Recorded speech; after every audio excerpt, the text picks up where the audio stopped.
Welcome to Lift the Gate with Lift Business Resources, the interview series that's all about unlocking the doors to knowledge and sharing the tools you need to elevate your business.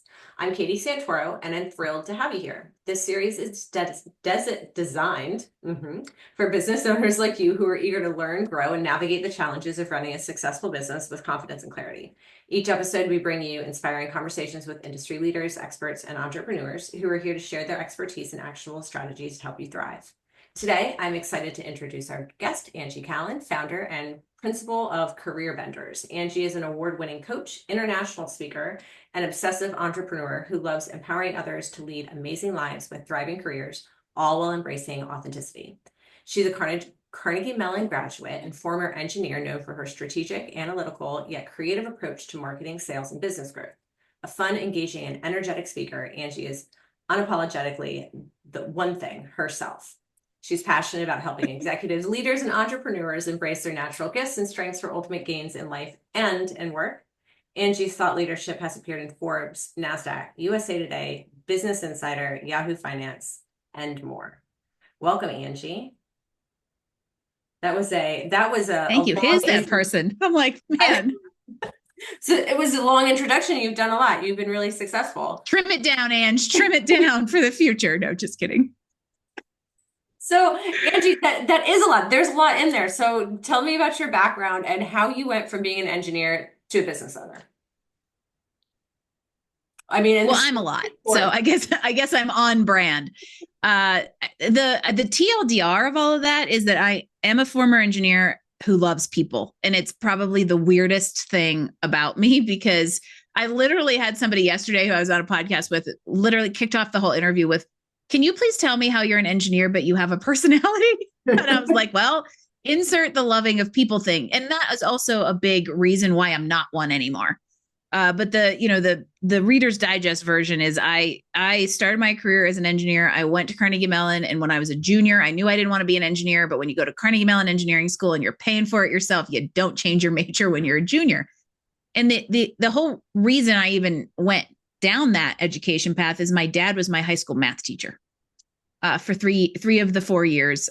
He was the only one who taught the accelerated AP courses. And so when I was trying to figure out what to do, Ange, you're good at math and science, go be an engineer.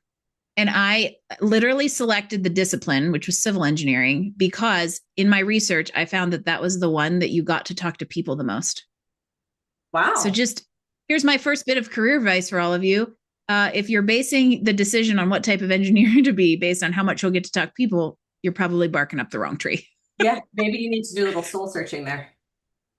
But I mean, maybe. asking an 18-year-old to decide what they're doing. Yeah, as an 18-year-old, and also this was 1999. There were only like 5 career tracks, right? And you picked one because your baby boomer parents thought that's what you were going to do. And so the world changed a lot. And I think I rode that wave of kind of leaning into who I was and listening and taking the risk to do something differently.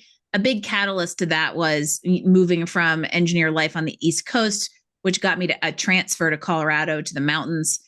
Where I've really kind of started to be able to discover myself. I have a really strong sense of place. And so that helped things come together, helped me start to kind of say, okay, I think I'm great. The Great Recession tanked civil engineering. And so that seemed like the perfect time to leave. So I did some random stuff, landed in nonprofits for 7 years, which was never on my radar. But the last 4.5 of that, I ran a small grassroots nonprofit as their executive director.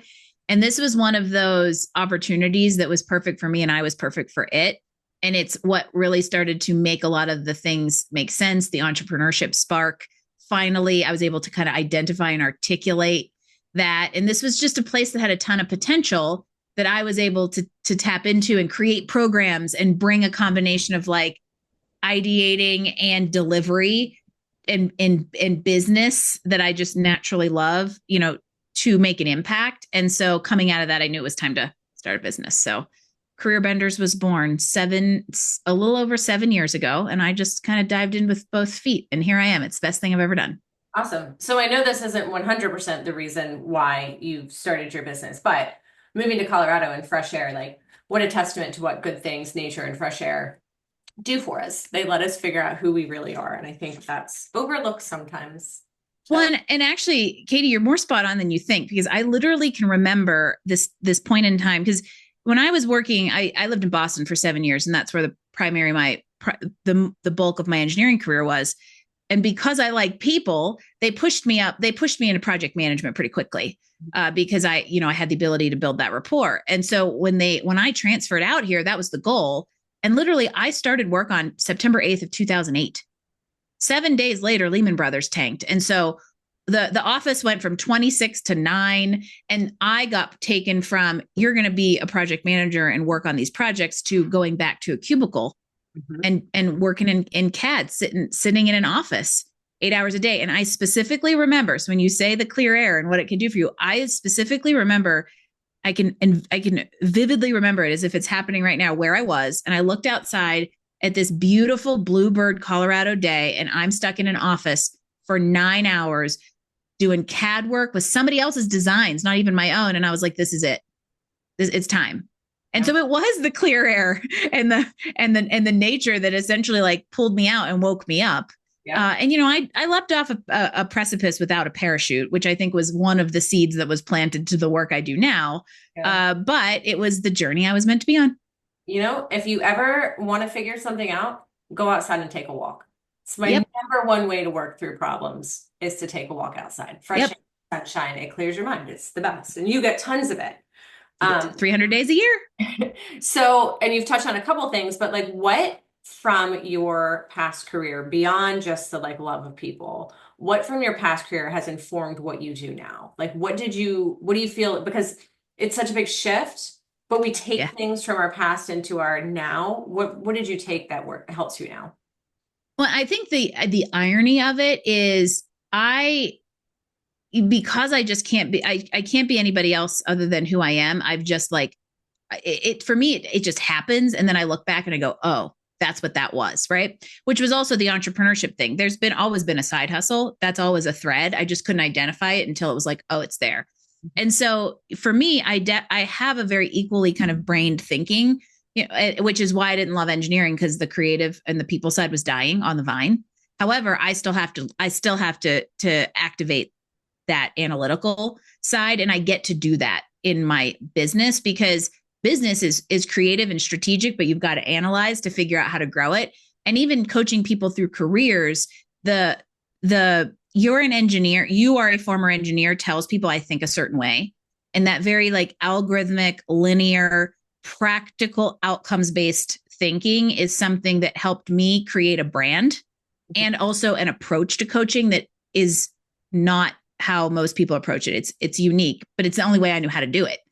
And so it's not only helped me create, I would say, an approach and a methodology to coaching, but then also helped layer on the attraction of technical professionals and other engineers and other like top performer high earners who are like, okay, you can understand me and you can walk me through this amorphous blob of career development in some sort of like linear, logical way that I can get on board with. Mm-hmm. And so that brings me to another question that I wanted to talk to you about is processes, right? Like I know we'll talk through your newsletter, but like I feel like being an engineer and being analytical and being able to like do things linearly, did I say that right? Probably didn't. But being a business owner, so much is like building a process and following the process so that you don't have to think through it again. And then debriefing the process every couple of months and being like, do we need to change this process? So tell me about some of your processes within your business that have made you successful. So I think the biggest one is how I like my coaching process, which isn't necessarily an answer to the question, because if you want to look behind the curtain, we fly by the seat of our pants way more than you would expect me to, based on the fact that I am a former engineer. And so if flying by the seat of your pants could be a process, hey, but we've also kind of like made that work a little bit. So let's consider it like we have general guidelines or ways we approach things or steps that we follow, but we also make sure that we can be nimble and adapt around them, just because we're a lean team doing a whole lot. Mm-hmm. For me, what's interesting, I think the strongest process I can identify is essentially my coaching process. To the point, Katie, that it's funny you asked me this. I literally created a certification program to teach people my process of coaching clients through job searches, so that I essentially created an asset in my own process that I can now sell. So there's a little fun note for all of you out there, business owners. External processes can end up having, actual tangible value. And so that really sticks out in my head. And that dovetails back to the fact that like my approach and what I did there is very engineered. And that's why it's different and has a value proposition for other people to want to come in and learn it. So a kind of side note on that, when you take a process like that and then sell that process, how do you protect the intellectual property of that process? So I have some trademarks Awesome. and some of the, we have some IP things Mhm. where in copywriting, like let's say the curriculum. However, within that, there's resources that we give the coaches to be able to like run with. So you have to find the balance between what's really the protected stuff and what isn't, and go through the processes. Right now that program's actually in its launch, wildly successful launch. We're at over 50% of goal, but it's all people within an inner circle who like I trust to be part of a beta while we flesh out exactly what then needs to go to be protected. And that it's also, we prove the concept that it's worth investing in the protection. Mhm. So that's a little bit of kind of like a very practical look behind like how to do that, because I've trademarked my business, my podcast, the coaching brand, and one more thing TBA. Mhm. And every time I do, the attorney's always like, what are you using this for? And is it actually worth investing in? And so you really don't just go invest in all that stuff because you think you need to. Be like thoughtful about it and make sure it's worth it and it's going to like work before you do. Mhm. So Yeah, I think anytime that you like go into any kind of growth plan, you need to look at all of the sides of it and what you're paying an attorney, right? Attorneys aren't cheap. IP attorneys are not cheap. Trademark attorneys, not cheap at all. Probably some of the more expensive attorneys you're going to find out there, if you can believe it. But what you're paying them, are you going to be able to make that back in the sales of your product? And are you going to be able to price your product in a way that will sell? Right? Like you could be yes. like, sure, I'll just, price my product up here and I'll make it back in 6 months. But if no, a product is only worth what people are going to pay for it. Yep. So And in the coaching space specifically, this is a conversation I have with a ton of my business of coaching clients, because pricing is really hard to nail down in a knowledge space. Even consulting, it's hard to nail that down because you can't necessarily go directly shop commodities for comparison. And so that all comes into play too, because you have to make sure that the knowledge can be sold at something that's worth protecting and also repeatably sold in order, also worth protecting. yeah, the highest I've ever been quoted by a consultant was $2,000 an hour. And I was like, Yep. you don't have a law degree, you're not an MD. Like, I'm not sure where you would, are people paying that? I don't know. Some people are, but it's all over the place with some of that cost. So as long as you can make it back. I love the process of sitting down with the numbers and seeing what it costs behind the scenes and like what you can charge for it and whether or not you can make it work. So that's one of my favorite parts of business. So one of the processes that I see from you all the time is your newsletter. I think I get it weekly, every Sunday, Yeah. Every every Sunday. Sunday. And Combating the Sunday scaries every Sunday for 3 years now. I think we've been in the same, I've been on your newsletter for like at Two least of those. 2 years. Okay. Yeah. It'll be 2 years in March, actually. That is, and I get one every Sunday and I read it. So there has to be a process to be that. This one there is.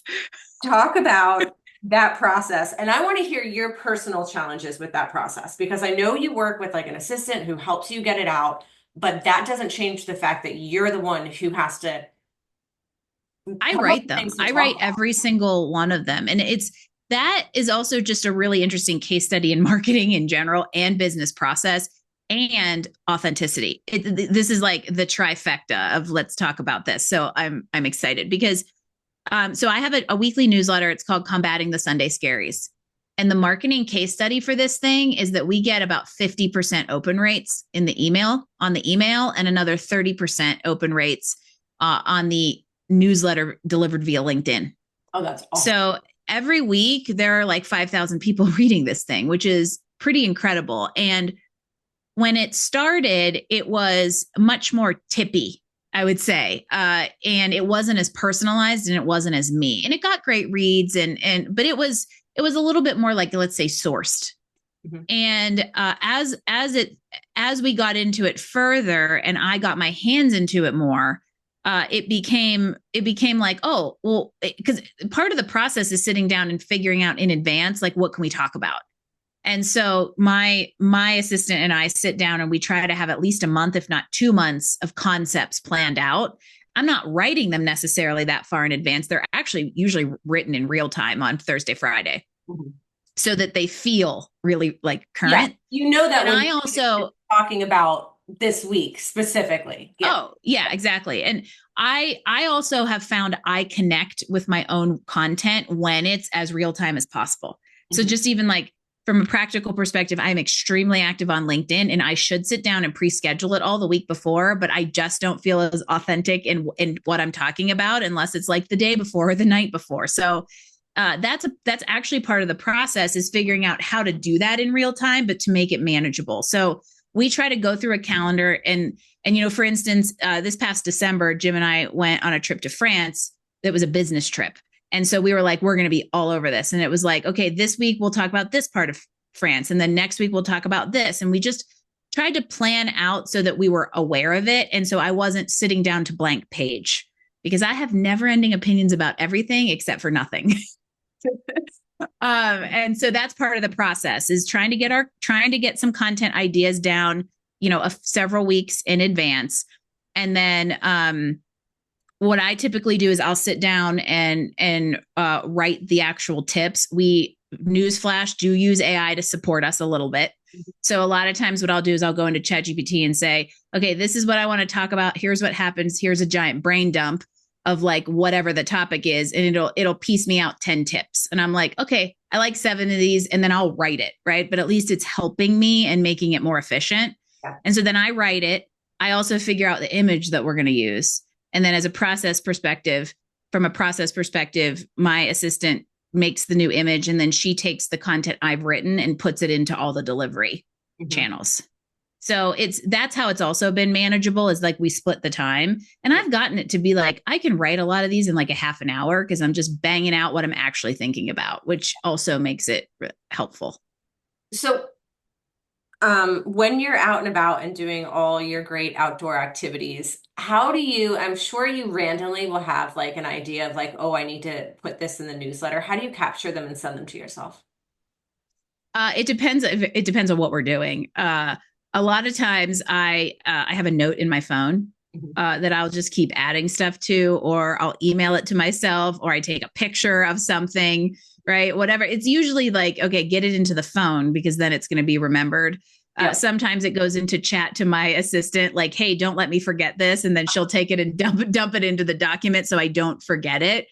But it's so funny, because it's almost and I know we're going to talk about work-life balance, because this is a way for me to show I have it. But it's also a little bit tricky, because everything we do, I'm kind of in a way thinking like, oh, this is a Sunday Scaries. But it's become so ingrained after 3 years that it doesn't feel disruptive. It just feels like, oh, this is going to be a great topic. And some of our best things, here's just, I guess, a little like learning or takeaway. Some of our best emails that people have liked and responded to the most are the things that I just was like, well, this is what we're doing this week. I'll talk about it. Like a river trip we went on last summer, an overnight, load up the boat, throw the dog in it, go on a river trip, picture a Jim playing a guitar next to the river, right? That for some reason was like a huge, huge, huge hit. Or the one where I talked about 7 lessons from 7 ski clinics. People were like, this is amazing. And I think some of it has to do with being just so open about what our lives are, as somebody who wants to help others have very, very genuine lives. But ours is a little extra. And so therefore it gives people something to feel like, oh, wow, this is like cool and I could do. So it's like, it's not that it's out of reach. It's just not the norm for everybody. And so it's a way that we've leveraged a very unique life that we've created for ourselves, to both inspire others and, have a great product going out too. Yeah, you definitely inspire me to like do more adventure things. If I wrote a newsletter like yours, it would be like 7 ways to sit in the sauna. because that is like, that's my, like, Appreciate that though. I have so many ideas in the sauna. Actually, like work-life balance, when we talk about being business owners and being work-life balance, having work-life balance, for the longest time, I kind of beat myself up for the fact that I'm constantly thinking about business. And I've started to set up some boundaries, right? Like this year, Yep. I'm not reading any business books. Last year, I read like one a week. I did the 10,000 small businesses. Like I'm done learning, and this year is all about applying. And that is a boundary that That's awesome.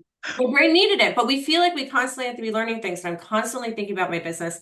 And I have a sauna, like that's a real thing. There's a million ways to sit in the sauna, and I get in it almost every day at the end of the day to like relax. And I send memos, like voice memos to my assistant, like, hey, don't let me forget this, because that's when my brain starts to relax and the thoughts Yep. start to come. And you can't beat yourself up for the fact that you're out living your life, but you're thinking about business, because we love what we do so much. Like it Oh should yeah. And in everything we do. my brain never turns off. No. I mean, even at 3 a.m., it doesn't turn off. That's Yeah, also being a middle-aged woman. Welcome to 44. it is waking up But in a full sweat thinking about business. Like I I will write emails in my sleep, and then I wake up and I think that was a really good idea, and then I'm like, oh, okay, maybe that was, maybe I wasn't so lucid at the time. I will tell you, this week I started putting my phone in the bathroom when I get in bed. So my phone is not with me, because I'll wake up at 3 a.m. I'll be thinking about something about work. I'll start sending myself emails. Then I'll end up on the news, or I'll And end then up you end on up down social. the rabbit hole. Exactly. And then I'm not getting the sleep I need, and I can't show up as my best self. Because I don't know about you, but I only work about 5 hours a day, and I can't do that if I'm tired. Like it is an in, do my work, out, go live my life. So, I am an 7.5 to 8 hours of sleep a night person. I work probably 8.5 hours, 4 days a week though. So that's one of the things is, in this balance, or, the work life balance is such a tricky term, because I don't know that you ever like find it, but you can find an equilibrium that kind of then becomes sustainable. And I think that's how because there's going to be ebbs and flows, right? So like you and the rebrand has taken, I'm sure, taken more time. That's an ebb of of uh, of life in order to favor work. And so, but if you can find a way to kind of have a consistency, an equilibrium throughout those ebbs and flows, that becomes, and that's sustainable. That's the thing. Because I, at one point during the pandemic, I worked like 70 hours a week. I coached 40. Y'all, I am an extreme extrovert. I freaking love people. They energize me. Even I should not be coaching 40 hours a week, especially completely virtually with no actual physical human contact. I was like going whack. yeah. So that was a flow that was not sustainable, and it was never going to happen. And so I found that like I can do 4 days a week. I can actually talk to people 5-6 hours a day, 4 days a week. And then the other three, I get to go do the fun things that, and we have such close access to it. It makes it really easy to get to all of those things. And many of those are things that actually make me turn my brain off. Mhm. So to the two, skiing is not. We do a ton of skiing. However, you ski down and then you're on the chairlift and you're like, oh, Yeah. what's going on? Fishing, fly fishing, and There's mountain biking are okay. the two things that I can dedicate complete focus to and actually alleviate the constant threat flow of ideas that's in my head. And it's so replenishing. So find that thing. Fly fishing. You wouldn't think that, because fishing is, well, I guess fly fishing is a little bit different, but fishing is just a whole lot of standing around. But Yeah, but there's fly, this you got to fly be. fishing has, you're all thinking of a river runs through it right now, right? But there's a very a passive action to it, because okay, I'm going to cast. Where am I going to cast? I'm going to cast there. Maybe there's a fish. Now my line's in the water and it's floating. Am I going to catch a fish? Am I going to catch a fish? Oh, was that a strike? Okay, now my cast is done. I'm going to cast again. And it almost becomes like this just trance in your head of just like very repetitive, easy, not taxing. What's going to happen here? What's going to happen here? What's going to happen here? And in very stressful times of life, it was almost meditative. Yeah. It's very different from the river fishing we have here, where you cast it out and then you put it onto the boat has a little cup holder for your rod, and then you drink beers. So it's a very different Very different Hey, experience. time and place, Katie, I time and know. place. Very different experience. That thing for me is weightlifting. And I do it in a class. I do Peloton. So it's a person talking to you. And there's literally no time to like stop and look at your phone or like think about something because it's just like, okay, now we're doing it again. And then you get 30 seconds where you're like shaking your wrist out and then you do it again. And I know you do weightlifting too. And weightlifting has just been Mhm. like life changing for my body for one, really important as we Yep. age, but also just for like my mental state. So. And your overall stamina, mental and physical, right? Is one of the things that I talk to a lot of people who like work in the fitness area. And there's such a synergy between that and like entrepreneurship and even business coaching because you need that stamina in order to do all of the different things that we're doing. But it sometimes can be really hard to fit it in. So like that's how I start my morning. It is one, my physical time and my social time. So it's how I get out of my house. I go see my friends, which for me is the accountability I need to go throw some heavy barbells around. And then I feel great. And I come back home and I, Yeah. get to work. It also builds a ton of resiliency. So that's Yes. very important, the mental resiliency. So you have a ton of work-life balance and I'm jealous, but thank you for inspiring me to go out and do more adventures.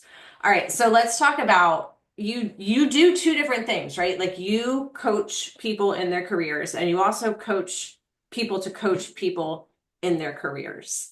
Yeah. Um, in just the field of career coaching, what trends are you seeing right now? And so, for anybody who might be listening to this later on, this is early February of 2025. So the Just trends will pause. Please pause and think about the timestamp. yeah. So I'll talk a little bit more about like in the career coaching, i.e., what's happening in like directly in the labor market in hiring and in job searching right now. So we've just come off. Disclaimer: because I'm a former engineer, as a career coach, my primary audience is other engineers, and also a lot of technology professionals and executives. And so I have been in the trenches for the last 2 years of something we're just coming off of, which was a transformation of the tech sector. They've been on a hiring tear for 15 years since like the dot-com bust, and then the pandemic. Basically, there was a frenzy of hiring that I think was the straw that broke the camel's back, and so we've been trying to kind of like find a new normal over the last 2 years. And it feels like the floating of the ship is now something where we do not need Dramamine, right? Like it's a nice gentle rock, and I think we're in a new normal. The last, actually even 2 months, December was a good hiring month as far as total job creation and even in the technology sector. The labor report, which is one of the pieces of data I collect every month, the economic situation report from the Bureau of Labor and Statistics, Okay. just came out like today. There you go. So now you know what day this is, everyone. And it was a little lower for January than I would like, but December was higher than I expected. So you look at those two and you go, okay, we're doing all right.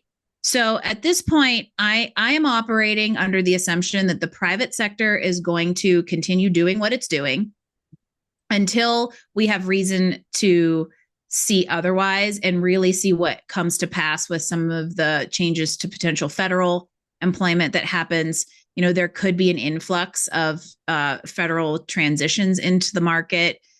We also have the hourly workforce that is now potentially under transition due to some of the various policy changes. And so I think one thing we may want to be looking at and keeping ahead of is that there may be a transition in work styles where you have white collar people who are now going to potentially be doing hands-on jobs because that's where the labor exists, because the white collar professional market is still competitive. There are still it's still an employer market. It's better. It's not as tough of an employer market as it's been for the last 2 years, but it's still an employer market. There's still high volumes of candidates. And so you just have to be patient is the big thing in that market, no matter it's tech sector. Otherwise, job searches tend to take 3 to closer to 6 months. Now I would really wrap your head around it taking 6, and then you can surprise yourself. And I under promised and over delivered for you. Yeah. Wow. That's a long time. That can be really scary if you're facing unemployment of 6 months. Yeah. And so if there is anybody out there listening who is either, so I guess my piece of advice is, if anybody out there is listening who is employed and you're either thinking of changing jobs or you're going to need to find a new job, give yourself runway. And that includes anybody in the federal who might end up on an 8 or 9 month plan. Start now, because it could take that long, and at least you'll be ahead of any additional influx that comes in. So you can't start too early if you want a job search. But if you need to job search, you need to job search. And we just work around whatever conditions exist in the market, because there's no perfect time unless it's time for you. Have you seen any trends in like retraining, like somebody leaving, say if you're leaving the government and you've been there for 15 to 20 years, your skill set is going to be very specific, right? When have you Do you see any trends in people retraining? Like, are people going back for like certifications, or I would love to quit my job and like do manual labor because I love it. Like I want to go be a landscaper, but I don't have the time because I already have a job. But like, what kind of trends are you seeing there? I now want to like start coaching you on, Katie. You're an entrepreneur. Why did you create a really nice job for yourself? But that'll be a different conversation. Work-life balance. I will never be one of those entrepreneurs that owns six businesses. That's not the life I want to live. That's not the life for me. That's, So and see, you know that. I've got to exit one before I do another. So The skills based, I was actually talking to somebody earlier today about this. Skills based hiring is actually picking up in trends. And to me, skills based hiring equals alternative background, career pivots, transferable skills. And so I think there's an appetite for it. If we're talking real, there is a challenge there, because there's such a volume of directly qualified candidates in pools. So it's a viable action, but you've got to use humans in the process, because applying online as an alternative or a skills based candidate is not really going to be in your favor. And for those of you that are business owners who do employ out there, I really encourage you to look at that type of candidate, because they bring a different perspective and a diversity to your team that can actually encourage innovation, bring new ideas and things like that. And so there's a sense of creativity there if you're willing to kind of lean into it. So the short answer is absolutely. If you are if you're transitioning or making a bigger career change, it's going to take a little longer. You'll definitely have to use humans and network and leverage connections. And you might have to think about a two-step process where, I'm going to use a part of the new skills, but a part of the old in order to get halfway across instead of jumping a whole chasm at once. Then I can get the other half of the experience in this new place and then make another change. So, don't be too rigid in it. But we live in the information age, and so like alternative education, certifications, boot camps, non-traditional academics are pretty much the norm to the bane of higher ed right now. And so there's a ton of ways to gain skills, and I think it's an important thing to continue doing as we move further into the information age, and those skills change, and the demand for them kind of adapts more quickly. yeah. So when we started, we were hiring women who wanted to be in the workforce while taking care of their children. So some of them didn't have any of the skills that they needed. And I knew training somebody to be an executive assistant, it's a skill set. We can train them, we can work on it. But the skills that those moms that have been home with their kids bring back to the workforce is tremendous. I mean, organization, herding cats. If you can get toddlers to get their shoes on and make it in time to their classes, like God bless you. yeah, you can get an adult to do what they need to do. My assistant, who does way more than just my assistant, we've turned her into our lead mentor. She's got a background in education, and I was like, we need to revamp our mentorship program, and she would just use that skill set to do something that I could never do in my entire life. So looking outside of what the skills are, just thinking, how can this skill be applied over here is really important. Yeah. And another thing that we're seeing a little bit of a trend in is people who are in the transition between their career and retirement. There's no longer a fine line. People are really struggling with the full, we know that like retiring is a very stressful thing and can diminish people's quality of life when they leave work, but B, they can't afford it anymore. So we live longer. We're not set up to be retired for 30 years. No. That's And how now the system works. no, and the older generation, they didn't save correctly because they didn't know that inflation was gonna be as high as it was, that housing prices were gonna go crazy. So people are going into this kind of gray area. And we're finding that there are people who have so many skills that are exactly what we need. They just want to work in a different way. And for us, that's Yep. part-time or virtually. And they bring like so much. And then the younger people that are coming up, they need those mentors. So also don't overlook that if you're looking to hire fractionally. Look at retired people. I mean, they have so much to give us. And we have to steal their knowledge. We need their institutional knowledge because one day they will Yes. retire and leave us. So we're gonna Yeah, lose and a lot of I love that that is a case study in why ageism should not be a thing in the hiring market, because unfortunately that's a trend Mhm. that we need to, because there's this assumption, and it's flawed because like you pointed out, they have institutional life and life knowledge that we need to learn from, but also just very practically, the whole idea of like, well, you're only gonna come and work here for 2 or 3 years and then you're gonna retire. Well, guess what? The younger person statistically is going to only work for you for 8 months. So you're essentially putting a requirement on somebody that's moot, Mhm. regardless of their age, just because people don't stay at jobs as long. In fact, I would argue a more seasoned senior job seeker is going to stay with you forever. Yeah. Kind of different work ethic. They're not looking to move up the corporate ladder. Yeah. They're just looking to kind And of they hang. sure as hell don't want to be job searching again if they're 64. Yeah. And so one of the things I think, when you're hiring into a full-time position, looking at like the full cost to employ somebody, health insurance is the thing, right? If you're hiring, the health Yeah. insurance goes with your age. Every year mine goes up because I keep on getting older and I can't stop. So I wonder how much like people look at that when they look at how they're hiring, and it's very discriminatory to do it. But if that's a concern, look at the other value that they're bringing. Yeah. Like if you have to pay a little bit more to hire them, think about how less you have to pay in training them and how you can use their skills to help Yep. train other parts of your team. Like Yeah. do the full analysis of how this person is going to Or support. just even what you save in attrition. Yeah. People, I don't know why, for some reason, even big business, they either don't know or don't care how much attrition actually costs. It's so expensive. This is So something that we expensive. started tracking. I'm sure you do. We keep our KPIs, right? So our key progress indicators. And part of that is watching how many people we're bringing in, how many people we're losing, how much money we spend on training and mentoring those people so that we Mhm. have a really good idea of what we lose. And that informs us, right? Like we could either Yep. be really crappy employers and have really high turnover, or we could be really good employers with really low turnover and take that money that we're saving in the turnover and make our team members want to stay, give them more benefits. It just is common sense to me. You would think. And I'll add one thing to kind of tie this all the way back to like just trends and time and place of this conversation is I believe that kind of conscious hiring and elective culture is going purposeful business is going to be more highly sought after now that it is not required and also potentially being chastised.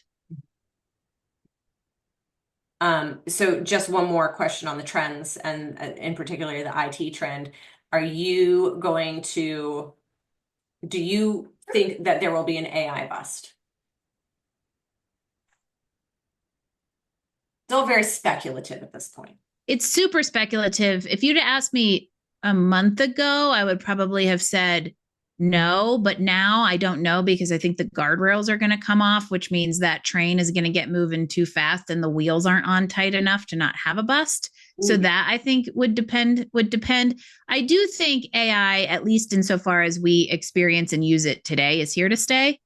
And I think the way that it's present in our daily lives now is manageable, sustainable, and even useful, right? Like it's made me kind of more efficient. And what I tell people, like the related or the follow up question to that trend is usually like, is it going to displace me? It's or replace me. AI isn't going to replace you, but the person who knows how to use AI will. And so that goes back to our conversation about whether it's upskilling to make a change or it's upskilling to stay relevant and competitive. That's where you should be thinking and putting your time and energy. Absolutely. I've been teaching my dad how to use ChatGPT because he's in that, gray area between career and retirement. And Yep. I think he needs to know. And I think that's a great thing for the older generation to learn because Yes. it can inform them as well. I wonder what's going to happen with all the AI startup businesses. There's a ton. There's so many. It's gonna end up consolidating, and whether one of the biggies buys them all, or there ends up with we have a new hyperscaler that's like, OpenAI gets them all or something like that. Yeah. That's where I think we're in a little bit of a gold rush, and it'll consolidate into a few mines that are left over at the end. Yeah, that's a really good way to put it. So let's talk about, so that's the side of what you do for your career people. Let's talk about what you do for your coaches. The coaching industry has been fascinating to me for years because when I started as a virtual assistant, that's who was hiring virtual assistants, was coaches. Yep. In COVID, people left their jobs and they were like, you know what? I got this buyout, or, I decided I hate my job, burn it down, I'm quitting, I'm going to cash out my stocks, whatever it is that they did. A lot of people decided to become coaches. Yep. And we saw it go up. And over the past year, the past 2 years, we've seen it go down. A lot of people have said, this is too hard. I'm going back to full-time work, which is understandable. Being an entrepreneur is not for the faint of heart. So tell me what you are doing to help coaches stay relevant in this changing season. So in the overall picture of entrepreneurial journeys, here's the former engineer who loves people's woo moment of the day. I truly believe that like we are on a journey, and there are times and places where we reach a destination we're supposed to be at and linger at. And for me, building a successful career coaching business was really, really, now in hindsight, the means for me to realize the true purpose, which is helping coaches build impactful, solvent businesses. Because one of the things that even before the influx of coaches during COVID, I started seeing was a lack of business acumen in the coaching space. And rightly so, because most coaches say, okay, I want to become a coach. They don't say, I'm going to become a business owner and my product or my service is coaching, which is how I came about this. And it doesn't mean that I'm less serious or less passionate about coaching. It's just a little bit of a reprioritization of how I look at things, which means I have a unique perspective in helping coaches look at their businesses a little bit differently. The average coach makes like $60,000 a year. And so it's only a wonder that after a couple of years of not having a bigger salary and not being able to grow their business, and also the challenges of entrepreneurship, they're going to slide back into employment, because entrepreneurship is hard. Coaching as your entrepreneurial endeavor is, I don't want to sound like I'm falling on a sword, somewhat harder, because the service you're delivering is also tied to you, your emotions, your energy, and it feels vulnerable. And so there's a duality there that can be really, really challenging. And so what I have realized in my 7 years in this industry is the coaching industry has changed. It's gotten larger, even if it started to kind of fall off, and it's anticipated to continue growing. And the biggest thing is there's a diversity in coaching disciplines and specialties now that was not there even 10 years ago.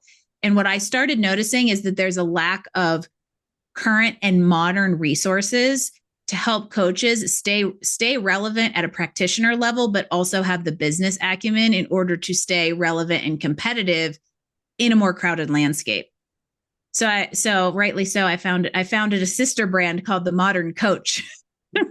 Love it. And it essentially it is a community and a place for forward-thinking coaches to come and learn and train and upskill and build their businesses.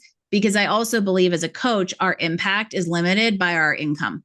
Mm-hmm. And that's where a lot of coaches feel bad. Like, I can't charge more money. I can't make more money because I'm in a service place. No, it's actually the opposite. The more you limit yourself, the more you limit your impact. And so I really want to help people lean into that and build both the skills they need to coach people the way people expect to be coached and the outcomes they want, while also doing that within a business framework that's solvent and sustainable as a career.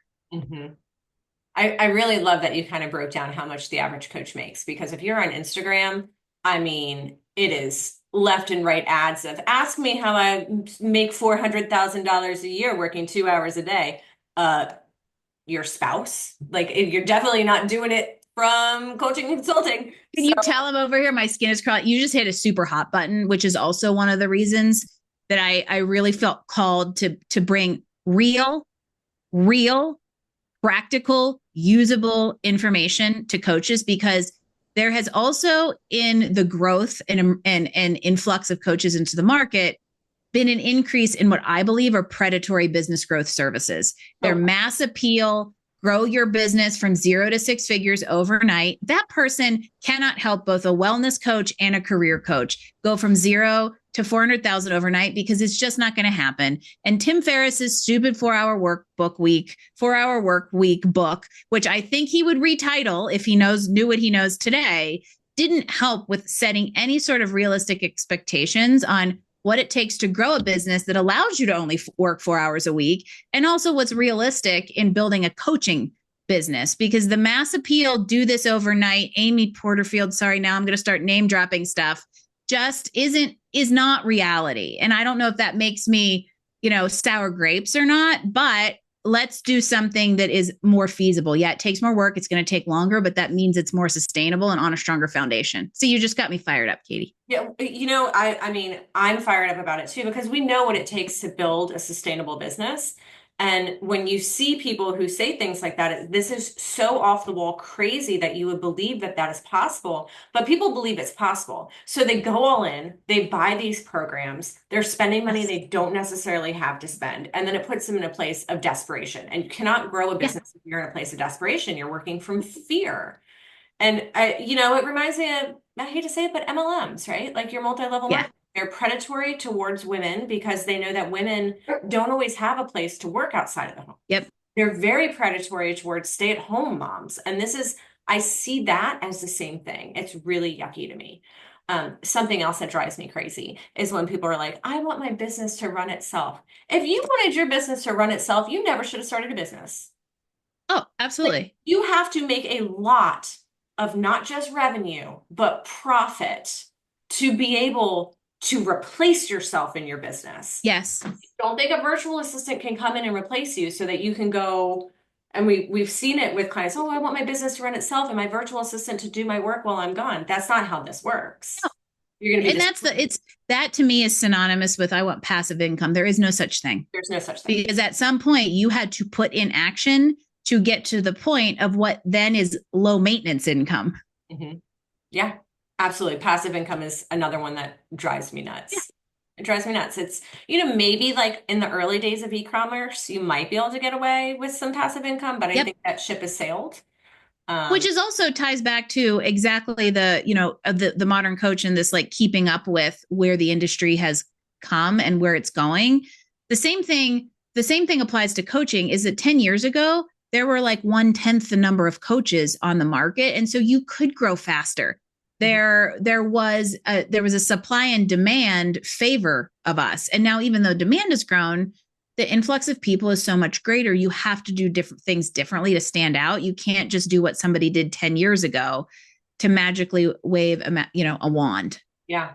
So here's a question. If you were looking for a coach, if you wanted to work with a career coach, what are some of the things that you should look for, and what are some key questions you might want to ask in interviewing that? Please interview your coach before buying their $60,000 package. Absolutely. And if you've never worked with a coach before, call and talk to several, because you look for, I usually tell people as broad scope, but there's a more specific set of kind of criteria I'll follow up with. Find somebody who understands you at a fundamental, at a coach to client level. Find somebody who understands you and where you want to go and who you feel is a fit, because you want to personally get along with somebody who's going to help you make really critical decisions with financial and life quality implications. In order to do that, or where to start, I tend to gravitate towards coaches who have some sort of a focus. So like if you want to make a career change, find somebody who does career change. If you work in technology, find somebody with a technical background. If you're a federal employee exploring a private sector transition, find somebody who understands that leap. So domain knowledge I actually think a good starting point, because there's a higher likelihood they'll get you in where you want to go. Mm-hmm. Obviously, you want to look at different price points. There's different methodologies to things, but seeking out a coach who works in a style and in a communication and has an outcome, has proven ability to generate the outcome you're trying to seek is another thing. Because especially in the career space, there's a lot of bad apples. I can't tell you some really terrible $500 resumes I've seen that follow absolutely no best practice or current trend, and that was $500 down the drain. And while not every resume writer and coach out there is going to give you samples, read testimonials, and get a feel that, again, they can generate the outcomes that they're promising.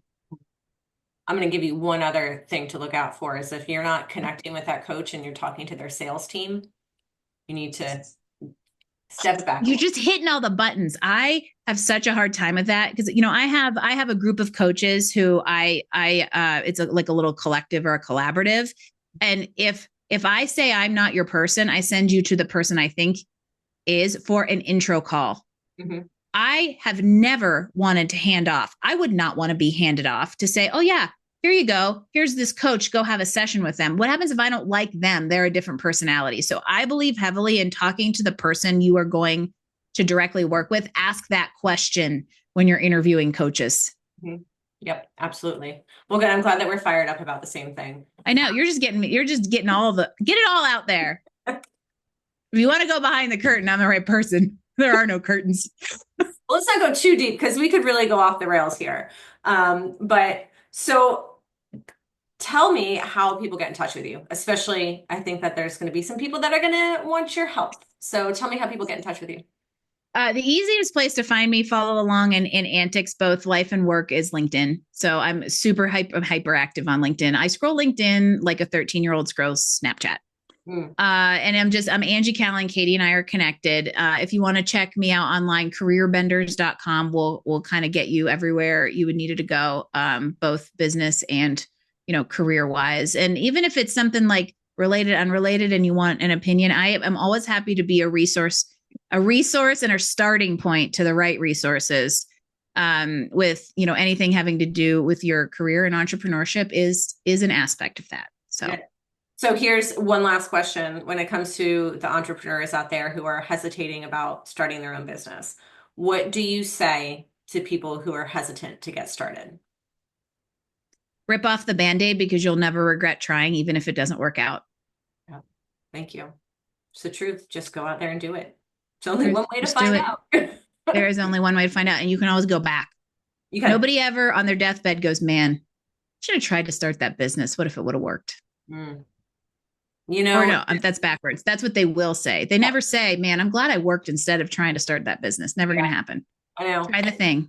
When I started my business, I thought I can always go back to what I was doing before. Always go back. I will never go back. You won't.